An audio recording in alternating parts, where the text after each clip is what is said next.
Good morning everyone. आज वर्षर fast सोमवार और बिलेर बर्थडे थी आम सब चलिलु मंदिर को। देखो तो स्टाइल मारी मारी केमिति रास्ता रे बिले चलची और टिके चुंगुल को यार देखो तो केते खुशी। तापर मंदिर पाखरे आम जाई पहुंची गलु। तापर दी भौणी को गेल टिके देखंतु बिलेर तो दीटा आगदंत नाई से केमिति माछ खाइबा। नंदी को पाखरे प्रणाम करी पोखरी को चलिलु गोड़ धोइबा। गोड़ धोउची जे धोउची बिले आसवा तार इच्छा हेउना। तापर आसी गजानन को प्रणाम करी मंदिर भीतर गलु एवं घंटा बजेलु। घंटा बजेकी देखंतु आपण बिले को केते भक्तिर सह प्रभु को डाकुची। भोला शंकर तार सब खुशी पूर्ण करंतु बोली मु एतिकी प्रार्थना करूची।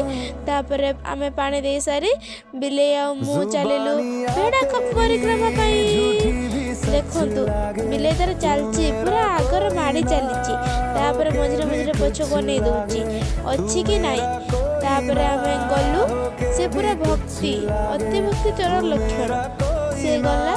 तापर आमे बुली सारी चलिलु हनुमान के पाखकु संकट मोचन को जाई सेठी प्रणाम कलु एवं चलिलु। राति सजबाज होतिला बिले देखो को चुंगल को नहीं जा मो पाखरु। तापर टिके फोटो शूट कलु।